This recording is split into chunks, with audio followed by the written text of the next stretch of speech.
Thank you, Maria. So good afternoon, everybody, and welcome to the second in our series of webinars. Today, we're going to be discussing skin rejuvenation. Just before I start, a quick bit of housekeeping. If you're having any technical issues, then please use the chat button that you'll see either at the top or the bottom of your screen. But if you have a question, if you move to the section that says more with the three dots, click on there and you'll see a Q&A box. So if you put your question in the Q&A box, then we can answer the questions for you at the end of the presentation. So let's get started.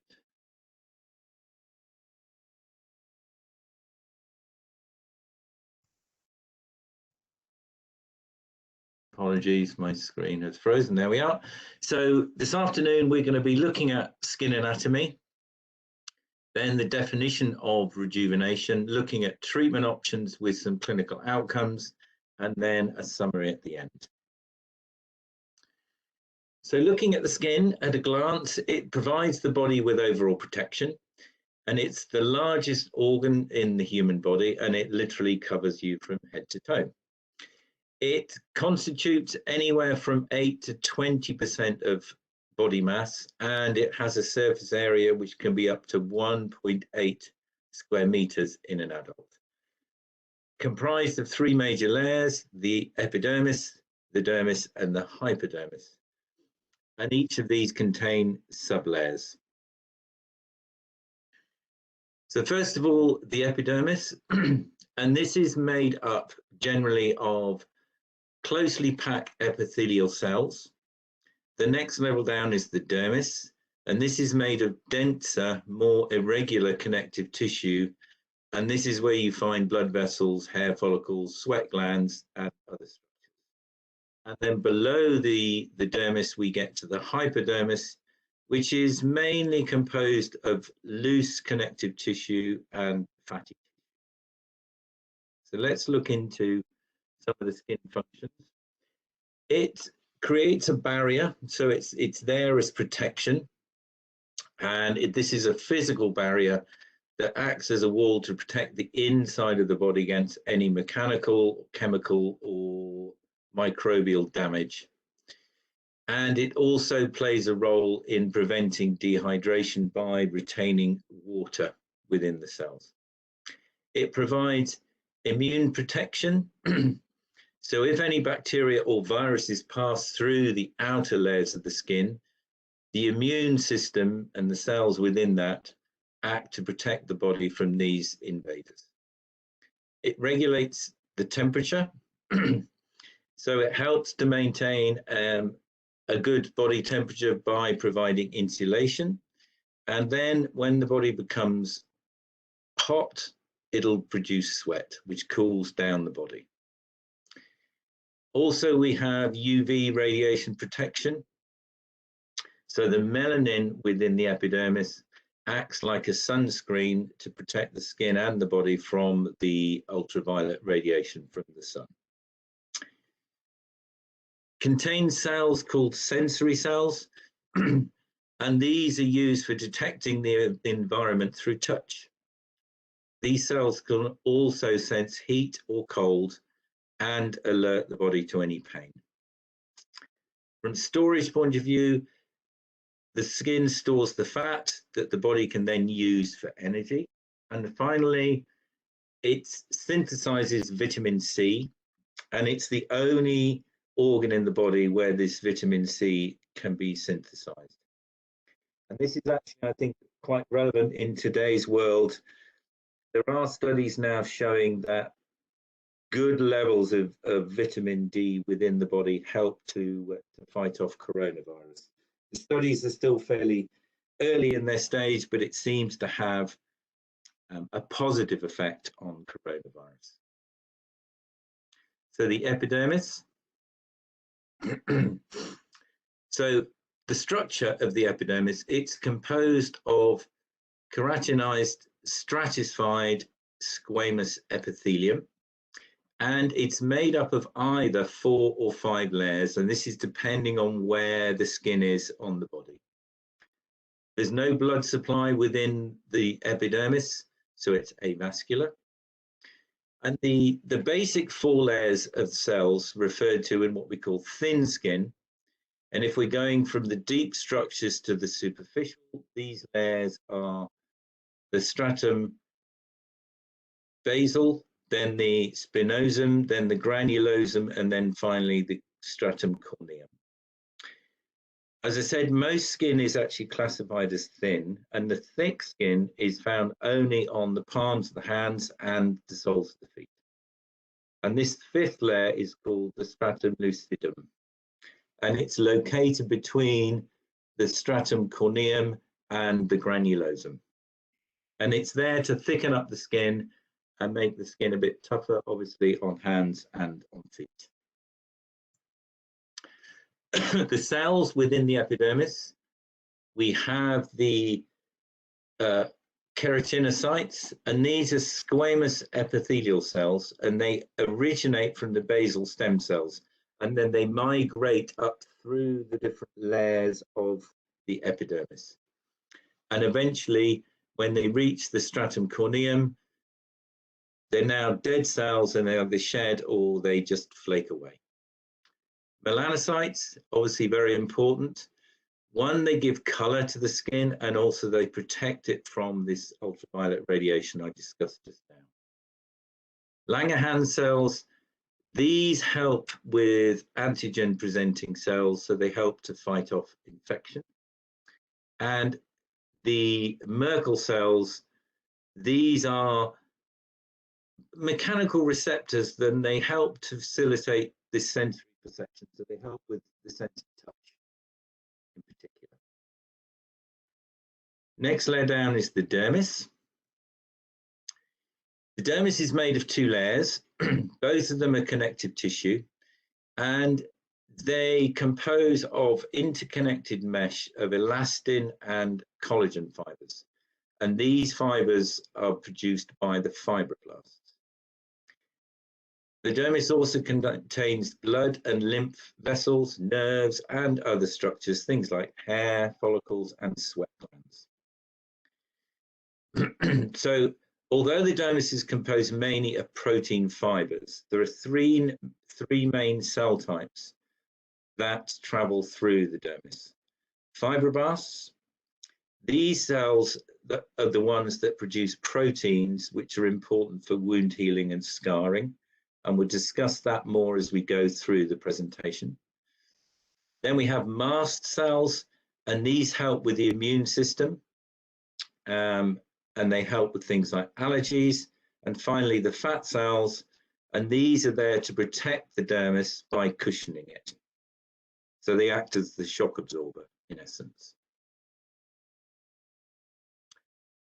2 layers of the dermis. The papillary dermis is the most superficial. And this is made of much looser areolar connective tissue.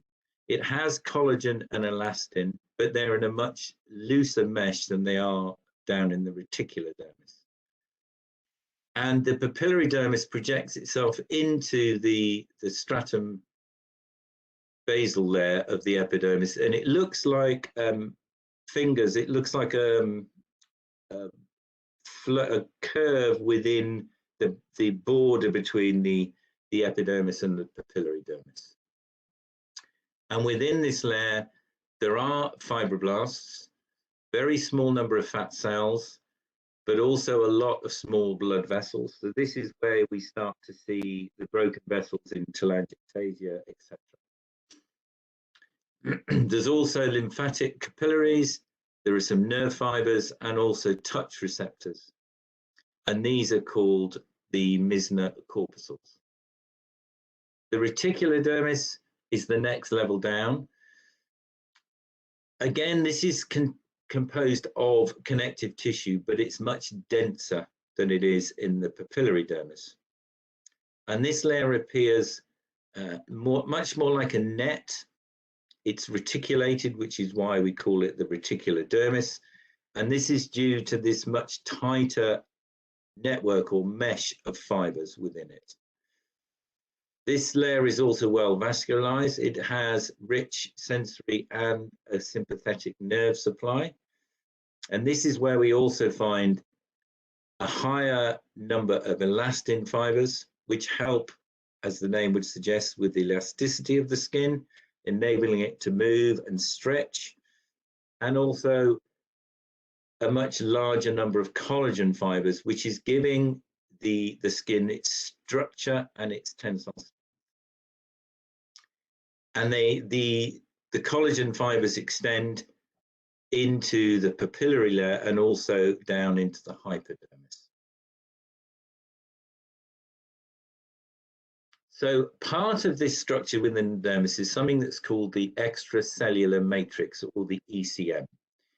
And this is made up of collagen fibers, which we spoke about just now. And this accounts for about 75% of the volume of the dermis. And in human skin, type 1 collagen makes up 80 to 90% of that total collagen. So type 1 is something that, when we're looking to improve structure of skin, is something that we focus on. And normally, as we go deeper into the dermis, you find these collagen bundles increase in size. The elastin fibers, another fibrous element that make up part of this dermal ECM. And these are the fibers that allow the skin to have its elasticity. So it allows it to, one, to move and to stretch, but also to return back to its same shape again. And the fibroblasts, these sit within the dermis. And very important, fibroblasts are actually responsible for the synthesis and also the degrading of the fibrous and amorphous ECM proteins. The fibroblasts produce and secrete pro-collagen and elastic fibers. So this is in effect the trigger for the body. The fibroblasts are the trigger for the body to start producing new collagen and new elastin fibers.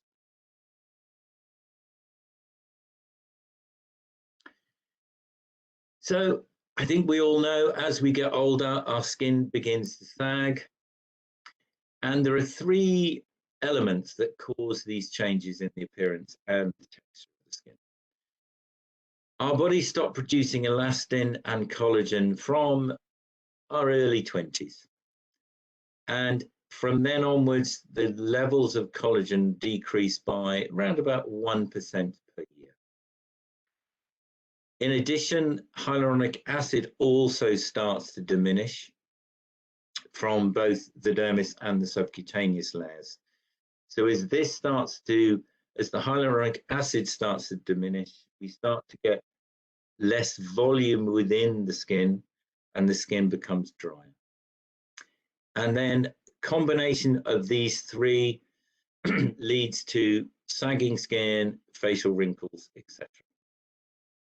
And I think everybody is looking for ways of reversing these this natural phenomenon where your collagen, elastin, and hyaluronic acid start to diminish. So what is rejuvenation? It's one of these terms that you hear people using to cover a whole multitude of different conditions. So the strict definition of rejuvenation is to restore to youthful vigor or appearance, or to make young again. And if we kind of drill down into that a bit more specifically for aesthetic treatments, facial rejuvenation is obviously a cosmetic treatment or series of treatments, and it aims to restore a youthful appearance to the face. So in essence, what we're doing here is we're trying to reverse that reduction in collagen, elastin, and hyaluronic acid. So this, as I said, it's a very broad term, and it can include things like fine lines and wrinkles, tightening and lifting of tissue, and also texture and tone of them. So the aim is to soften or remove those fine lines and wrinkles, to increase the tissue's volume, and also to reduce the pore size, which increases the overall radiance of the skin. So the skin looks much healthier and fresher.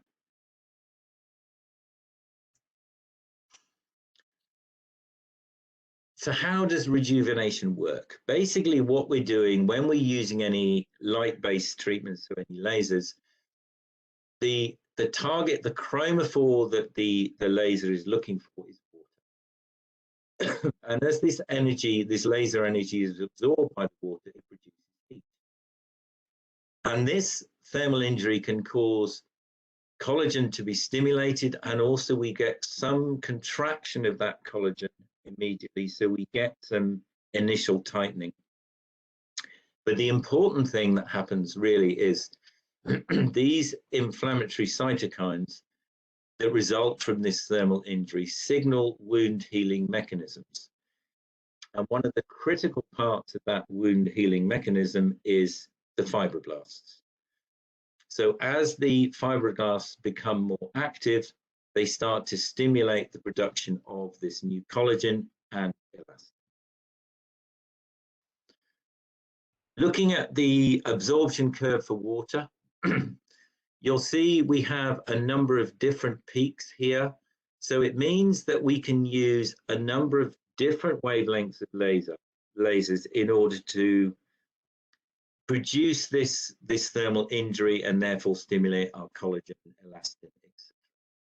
So here you can see we have a carbon dioxide laser at 10,600, an erbium YAG at 2,940, but also moving slightly to the left, we can also use 1550 or 1940 nanometer wavelengths in order to target the water within the tissue to get this thermal injury effect.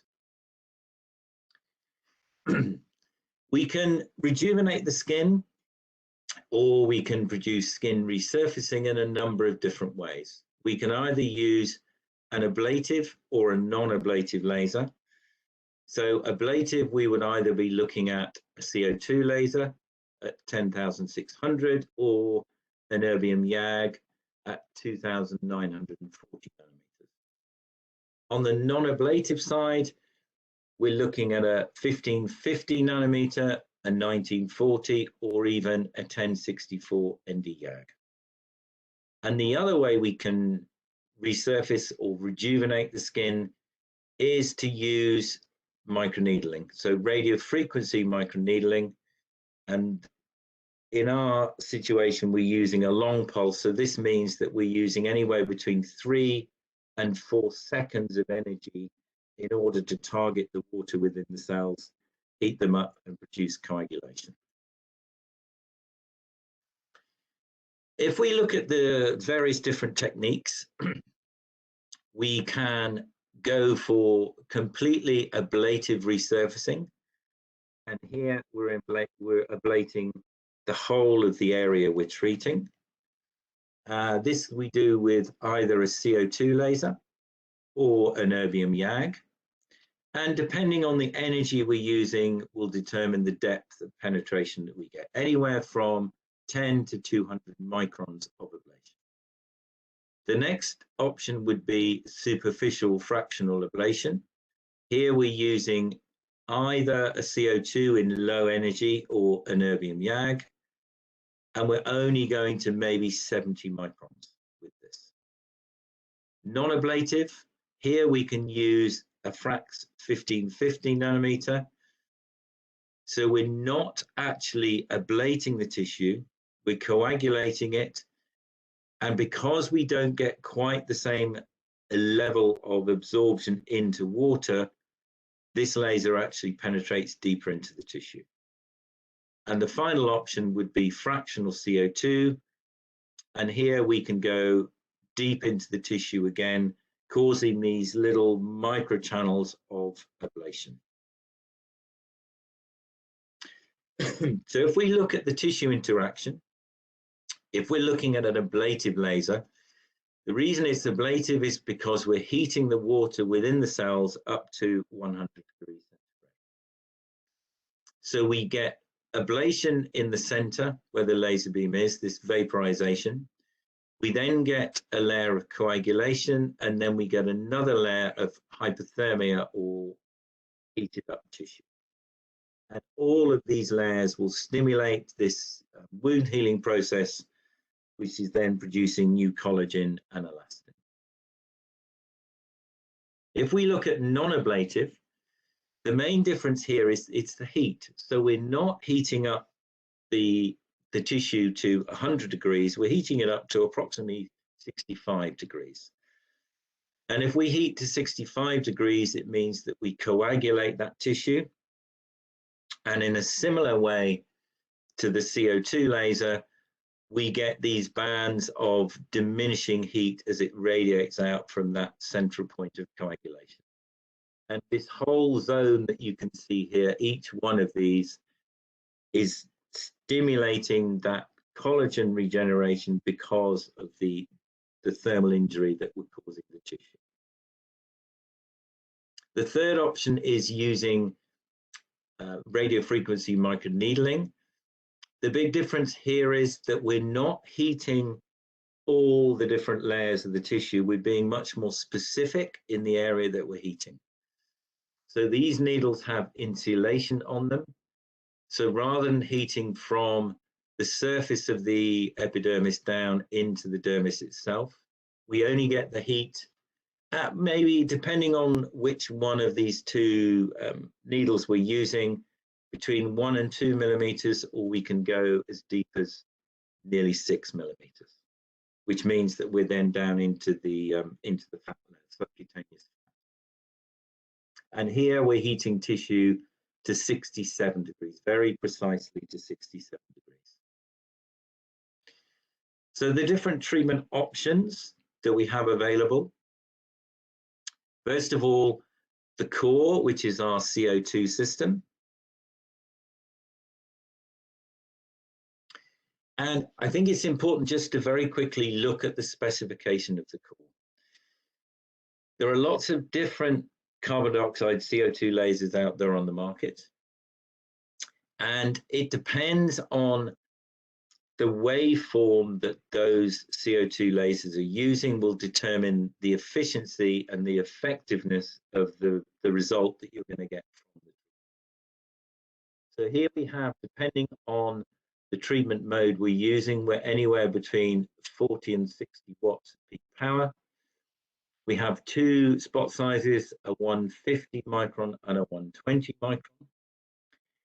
And we can range from 15 to 2000 microsecond pulse durations. And importantly, with this system, which is unique to the core, rather than having the fractional scanner on the handpiece, the scanner actually sits within the top of the system itself. And the principle here is that the larger the scanner, the faster it's actually able to scan pulses. And it means, again, that if the scanner is within the system itself, the handpiece is much lighter and more flexible and much more comfortable to use. So we can average anywhere between 2,000 and 3,000 pulses per second as a scan speed by having our XY scanner sitting inside the machine rather than sitting within the handpiece. There are three different waveforms that you can basically have with a CO2 laser. You can have a continuous wave, very useful when you're cutting tissue, because obviously you need that continuous beam of energy in order to vaporize the tissue as you're moving along and removing that tissue. However, from a fractional point of view, the issue with continuous wave is it doesn't have a very high peak power because it's delivering the energy continuously as you're using the firing button, which means it doesn't penetrate very deeply into the tissue. It doesn't produce the same level of coagulation. So it's not stimulating the same volume of tissue to produce more collagen. The second option is what's called a super pulse. So this has, as you can see from the diagram, a high peak power. However, this wave is still fairly long, or the pulse is still fairly long, and you can see it has this tail attached to it.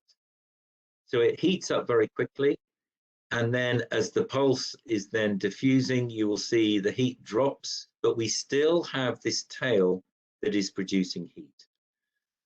One of the issues with this, firstly, it doesn't go quite as deeply into the tissue as you see with a digital super pulse. And secondly, that tail with the residual heat that it's producing can actually then cause charring on the skin, and that charring then develops into delayed healing of that tissue. So the third option, which is what we're using within the core, is what we call a digital super pulse. So this pulse is generated by radio frequency, which means that we can produce very, very short pulses, and we can produce these in rapid sequences. It means that we get deep ablation into the tissue, and we get a very nice area of coagulation around each one of those little microchannels. But we're not getting the additional heat that you see with that super pulse, with that tail on it, so we're not charring the tissue. So we're using our energy much more efficiently to ablate the tissue and produce the coagulation without going to the stage of the charring, which, as I've just mentioned, tends to slow down the healing process. Very easy system to use. We have a number of different fractional modes. So we have light mode. So this is very superficial, only between 20 and 40 microns. And then literally by pressing the mid button on the screen, we can move into mid mode. Now we're getting to about 200 microns depth of ablation. Then we switch to the deep mode, where we can get to a maximum of 800 microns. And then uniquely with the core system, we can move into what we call fusion. And fusion is a mixture of the deep mode here and also the mid mode. So we combine the two into one single pass. With all of the competition on the market, in order to achieve this, in effect, two level of effect on the tissue, you would have to do two separate passes to do this. And if you're in a situation where you're needing to use 100% ablation, maybe to remove a skin lesion, you literally click the button again, and now you're into 100% ablation. And if you're wanting to cut tissue, you can then move into the surgical mode, again, 100% ablation. So this is just looking at a video slowed down dramatically, because this whole sequence will take about a second. But here you can see the way the scanner is laying down each one of those pulses in a circle. So the outside circle is is the mid mode, and the center punch is the deep mode. So this is fusion we're using here. Very, very precise in the way it lays them down, and you can see it's not laying down one circle next to another, so we don't get additional heat building up, which can in some instances produce stripes of erythema, which is commonly known as tiger striping, which can take quite some time to resolve itself post-treatment. But by laying them down non-sequentially, then we don't run the risk of causing this tiger striping.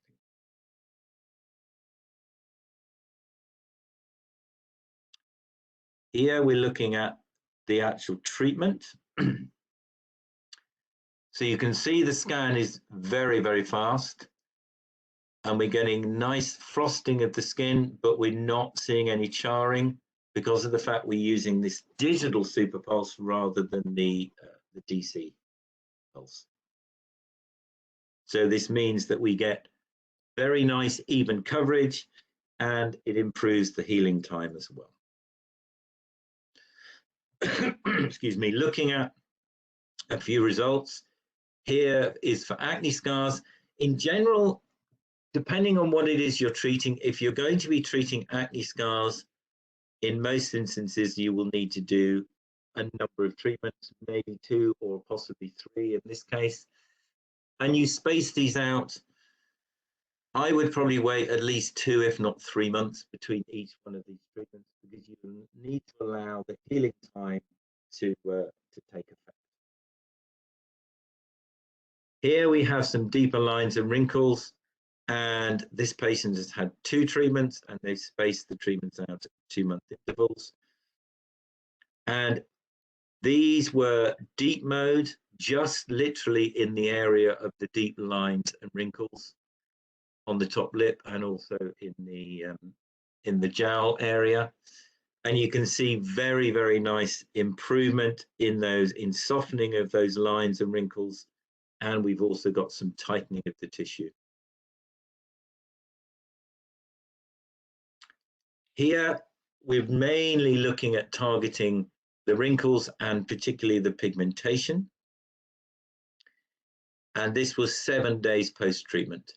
So we don't have a huge amount of new collagen being laid down at this stage, but you can see that the pigmentation has all been removed and the overall appearance of the skin is already looking better. The pore size is smaller and there's much more radiance to the skin. And over the period of the next 3 months or so, there will be the new collagen and elastin being laid down, so the lines and wrinkles will fade. The next option is our Frax Pro system. We have 2 options of handpieces on the Frax Pro, and these handpieces are both also available for the Norless system. The wavelengths, we have 1940, which is the newest handpiece that we've just very recently introduced this year, and the other option is the 1550. So why have we got 2 different wavelengths? They both absorb into water, as you already saw in the absorption chart. However, the 1940 has a stronger absorption into water than the 1550. And because of that, it produces the coagulation more superficially than the 1550 does. We can use this to treat skin type 1 to 5 for general skin resurfacing, and obviously this is not ablative, and also dermatological procedures that require the coagulation of soft tissue, which is a very broad term, but it means that we can use this for a number of different treatments. And the other use for the 1940 is the treatment of actinic keratosis. However, when we're using it to treat actinic keratosis, we're looking at skin type 1 to 3, as opposed to 1 to 5 for our general resurfacing. The 1550, again, non-ablative skin resurfacing. We can also treat stria, acne scars, and surgical scars. And for this handpiece, we're again looking at skin type 1 to 5.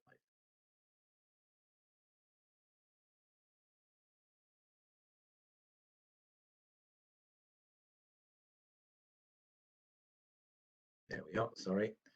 Screen froze for a second. And this is fractional treatment. So both handpieces deliver energy in the same way, although they're different wavelengths. So the energy is delivered in an array of tightly focused microbeams, which create what we call microthermal zones within the tissue, or MTZs. Both of them, as I said before, are absorbed into water, and we get an increase in the temperature. So we get up to 65 degrees. So we're seeing coagulation within the tissue. And then as we move out of that area, that MTZ area where we have the coagulation, the temperature is reducing. So at 45 degrees, for instance, we're still getting our wound healing response. And then beyond that zone of 45 degrees, where we're still increasing the skin temperature slightly, we get a zone of hyperemia. So basically what's happening here is, because of the heat we're generating within that MTZ, there will be an increase in the blood supply, and that increase in blood supply also helps to generate new tissue.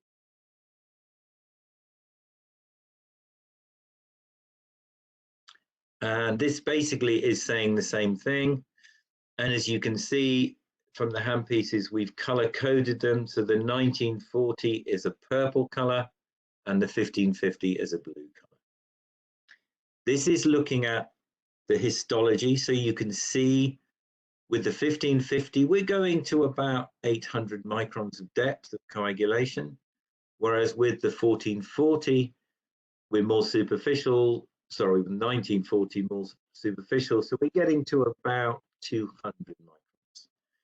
But if you combine the two handpieces together, because what you find generally with the 1550 is we don't start to see that area of coagulation till about 300 microns. So from 300 to 800 microns is the coagulation from the 1550. But if we do a combination treatment where we're adding in the 1940, we get that top section from the surface to 200 microns. So it means that the volume of tissue that we're actually having an effect on is greater. And that then leads to an increase in the collagen stimulation within that tissue. Very easy machine to use. You select skin resurfacing, the skin type of the patient you're treating, and 0 on the suntans level. And this screen looks very similar to the 1940. And you can see here, the system will set the value for you. You can alter the values, but this is the preset that the machine will come up with.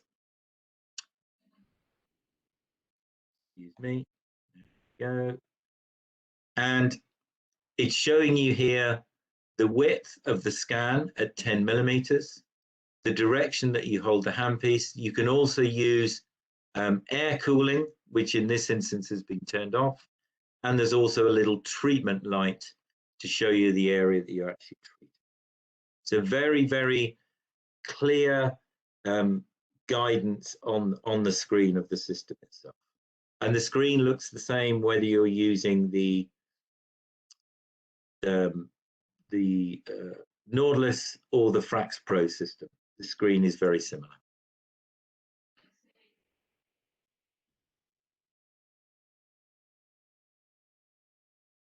Is somebody not muted?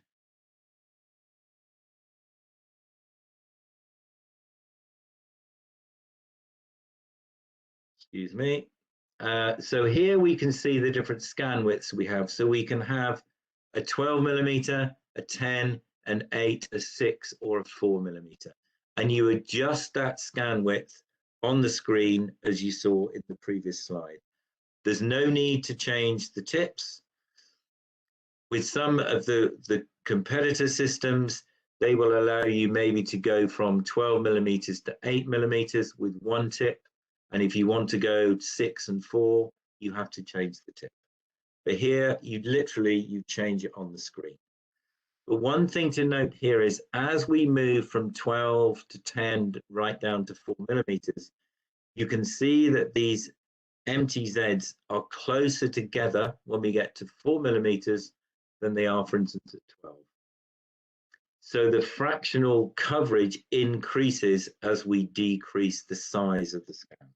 And you just need to bear that in mind when you're doing a treatment, and just consider altering the fluence unless you're trying to get a more aggressive result by using the smaller scan size. So this is the treatment itself.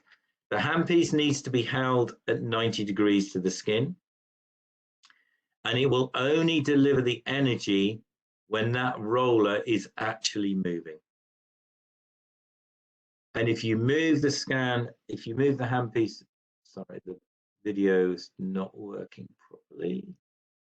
If you move the handpiece too quickly, it will stop delivering the energy, which means it's much easier to get a nice even coverage of the area when you're doing the treatment. Here we have a number of before and after pictures. So this is after 2 treatments. Very marked improvement in particularly the lines and the wrinkles on the cheek area. I think the other folds are probably too deep for the system and possibly even too severe for a CO2 laser. This lady probably ideally needs a surgical facelift, but we can see a really nice improvement, and the downtime is probably only going to be 3, maximum 4 days. Another one here, very nice improvements with the lines and the wrinkles. And in this instance, there's been a combination of using our 1550 Frax handpiece and also the PR 530 IPL handpiece. So a double treatment here. And doesn't tell me how many treatments. This was probably maybe 2 sessions to get to this. But nice tightening up tissue and softening of those lines and wrinkles. Here we're using our 1940 for pigment. So this is post 3 treatments. And the downtime with the 1940 is shorter than it is with our 1550. Very nice, even removal of that pigmentation. So our next option is the Profound system. And Profound is radio frequency microneedling. And it's important to say at this point that it's the only FDA cleared device that delivers long pulses, i.e. longer than 1 second.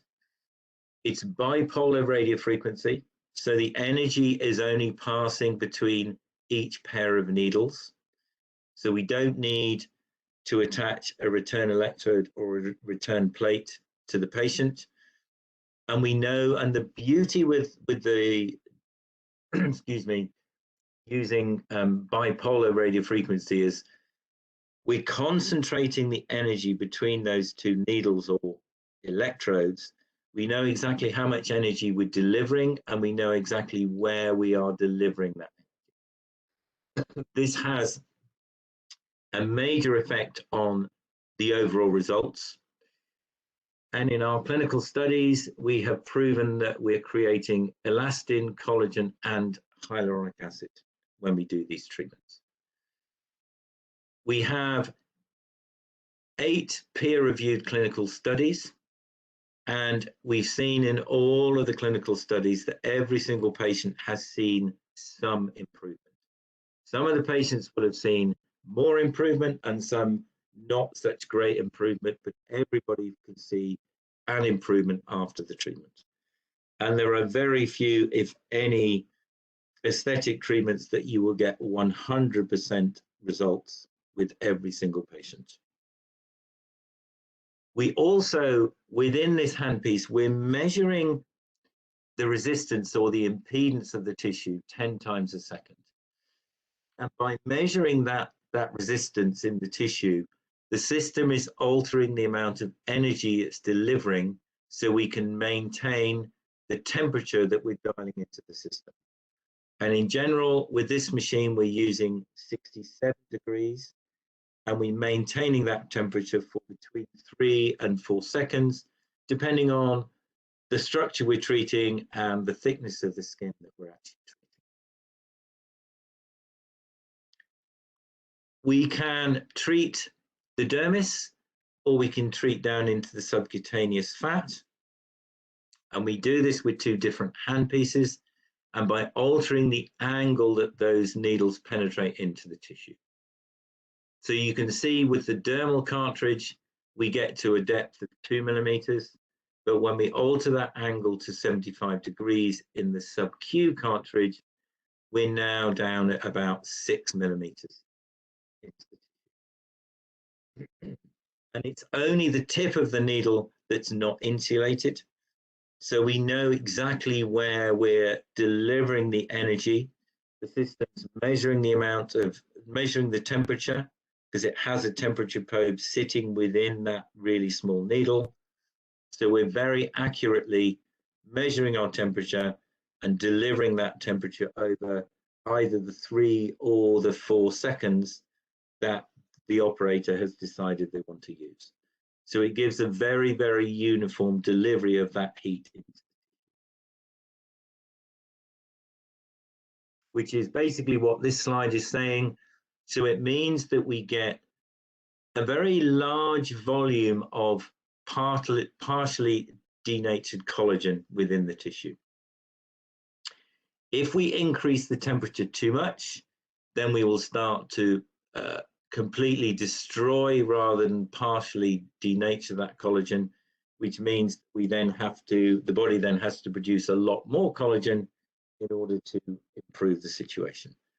So by partially denaturing, we're not destroying all of the collagen that's sitting there within the tissue, but we're stimulating new collagen, hyaluronic acid, and elastin. Just looking at a few pictures, progression, you can see before the treatment. So this individual here, we've treated submentally, and we're looking at removing the fat, but also once the fat's removed, the tissue needs to be tightened. So it would have been a combination treatment of down in the subcutaneous fat in this area, and then also a second treatment where we were treating the dermis to stimulate that collagen to tighten it. And you can see as we progress from the 6 weeks to the 10, even up to 6 months, you can see we've got a definite reduction in that submental fat, and also tightening and much more definition of the jawline. And this was a single treatment. Exactly the same here. We're treating a little bit of fat deposit, but mainly we're looking at tightening tissue. And because it's not just because we're producing the collagen, but because we can prove that we have increased volume or increased amounts of hyaluronic acid, we're increasing the volume of this tissue. So the structure is better, the elasticity is better, but we've also improved the volumes. And as you improve or increase the volume of facial tissue, it will give you that lift. And you can see we have a really nice definition of this jawline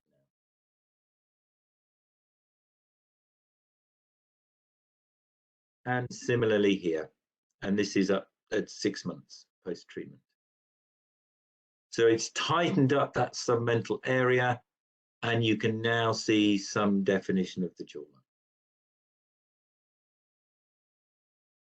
The last option is to use the GentleMax Pro.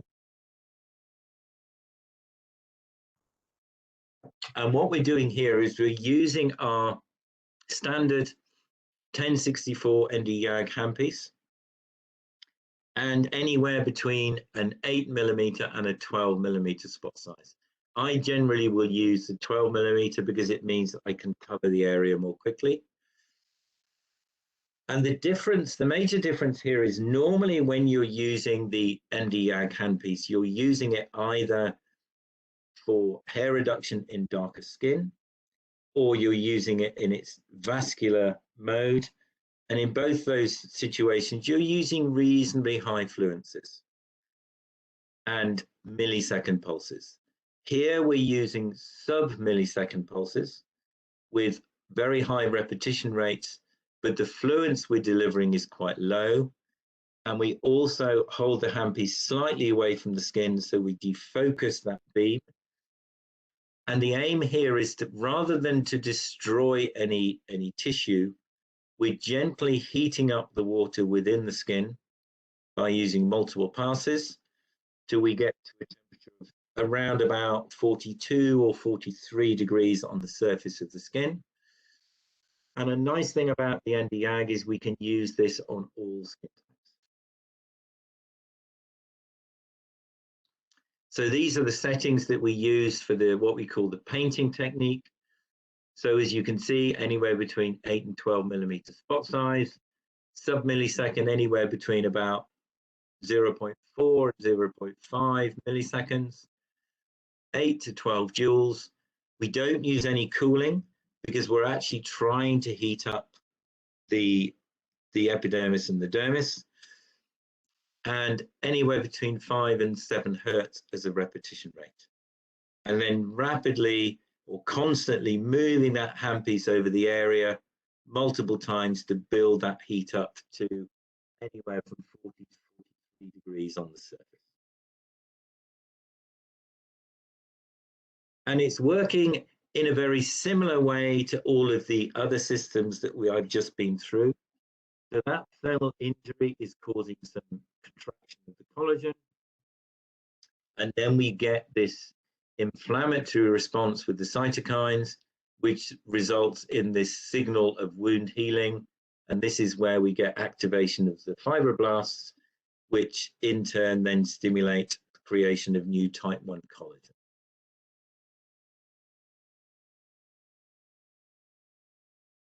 So here we have a video of the treatment itself.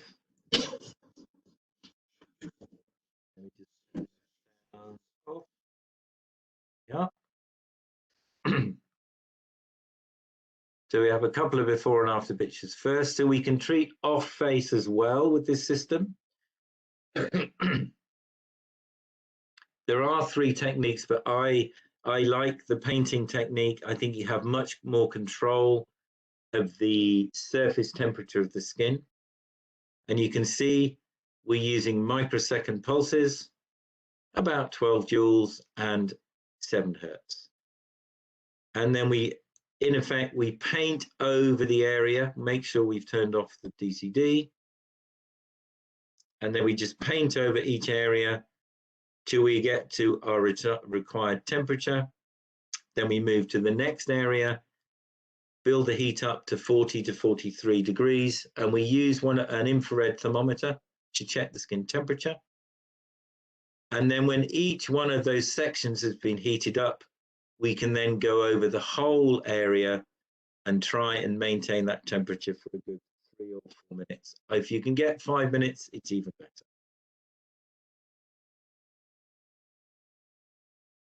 Here we have a study that was done in the Far East, and you can see definite improvement. So she's had 4 treatments a month apart, but there's a definite improvement, softening of particularly of the nasolabial lines. And you can see from the histology that we've definitely got new collagen generation. So in summary, facial rejuvenation or skin resurfacing, we're using it to treat fine lines and wrinkles, tightening tissue and adding volume, and also helping to reduce the pore size. But the key here is stimulation of collagen by creating that thermal injury. And we're doing this obviously by targeting water as our main chromophore within the tissue. So our treatment options include our core, our CO2 laser. This is obviously the most invasive. Depending on what you're treating, this can be just a single treatment. Downtime can be up to 7 days if you're needing to be using very aggressive settings because you've got very deep lines or wrinkles or acne scars, for instance. And this requires topical anesthetic. In general, EMLA, LMX is not really strong enough. You need to use something that has a higher concentration of anesthesia in it in order to treat. The second option is to use either the 1550 or the 1940 or both of them in combination. Multiple treatments generally either 3 or 4 treatments, again, depending on the severity of what you're treating. And we space these out at 4-week or 1-month intervals. Less downtime than you have with a CO2 treatment. On average, 3 or 4 days, but if your energies you're using are lower, obviously, then the downtime will be less. And this also requires a topical anesthetic. But EMLA, LMX, or something similar to that is generally giving sufficient anesthesia in order to carry out the treatment with the 1550 and the 1940. With profound, the radiofrequency microneedling, as you saw from the studies, this is a single treatment. Downtime, again, this will vary between different patients, but in general, the downtime is 6 or 7 days. The wound, or the skin rather, will actually have healed within 2 or 3 days, but you may have some residual edema and also some bruising still at 6 or 7 days from treatment. And here we're using injectable anesthesia rather than topical anesthesia, because we're going, as you saw, we're targeting up to 2 millimeters depth within the dermis, and a topical anesthetic will not penetrate that deeply into the tissue. And secondly, mixed in with our anesthesia, we're also using adrenaline to help reduce the bruising that we get post-treatment. And the final option is to use the GentleMax Pro. Multiple treatments, minimum downtime, literally this can be a couple of hours of erythema post-treatment, and we don't need to use any topical anesthetic. But obviously, if you look from the core to the 1550 to the profound to the GentleMax Pro, we have differing levels of efficiency or efficacy. GentleMax Pro, you're mainly using this on very fine lines and wrinkles, but if the lines are deeper, then you'd be looking at either using the core or the 1550, 1940 combination. And if you're looking at lines, wrinkles, and also needing to add volume and getting lift, then the profound with the radiofrequency microneedling is probably the option you should be looking at. So we have a big range of different ways that we can rejuvenate skin, differing levels of skill required. Generally, for our CO2 system, we're really only looking at doctors using this machine. Similarly with profound, particularly because of the necessity to inject the anesthesia. However, the 1550, 1940 combination or the GentleMax Pro, then it doesn't need to be a doctor in order to carry out these procedures. So that's the end of my presentation. Do we know, Maria, if we have any questions? Yes, Hamish, we have 2 questions. Okay, fire away. Is it better now? Let me see if I can find What about pain with 1550 and 1940? So Do you as need I said, EMLA? yes, I generally would recommend using a topical anesthetic if you're treating with the 1550 or the 1940. If you're going to use very low energies, then you don't generally need to use excuse me, any topical. But one of the interesting points somebody spoke to me about fairly recently was, because obviously with these wavelengths we're targeting water as our main chromophore, try and use a topical that is more lipid based rather than water based. Otherwise there is a tendency that you may get some of that absorption much more superficially because of using a water-based anesthesia. Is there another one, Maria? Yes. Can you please expand on the Frax 1550, 1940 downtown pain and high skin type to treat for the 2 wavelengths separately and in combination? Okay, let me just find that one, because that was so. The downtime,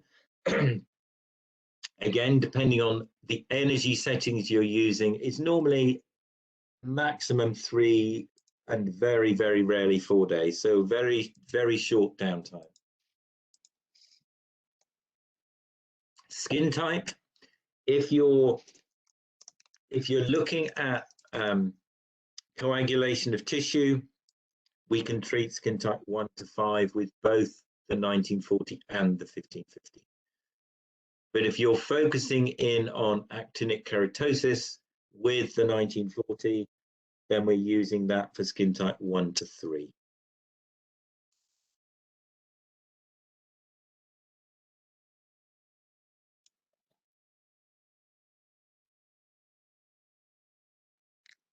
So I see another question, is the scan width dependent on the area of the body or the face you're treating? The answer to that question can be yes and it can be no. So if you're looking at doing a treatment over, let's say, the whole of a cheek, you would probably use the 12 or the 10 millimeter scan width to cover the whole of the area. But if you then have specific areas of concern where you've got deeper lines and wrinkles, or if you're treating a scar, for instance, you can then move to a smaller scan width so you can be more focused. And also because the MTZs are much closer together as we go from 12 down to 4 millimeter width, you're getting a higher concentration, so your fractional coverage is increasing as we move from that 12 to 10 to 8 to 6 to 4. So I would say I would probably do the initial treatment over the whole area with a fairly large scan width, and then if I need to focus on certain areas, I'll reduce the width so I get a higher fractional coverage and treat those more problem areas.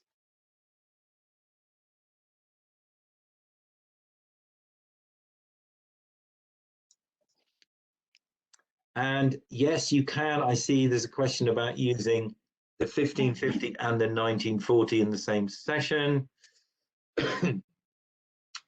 I think generally you will use your 1550 first because you're going deeper into the tissue, and then use the 1940 afterwards when you're more superficial.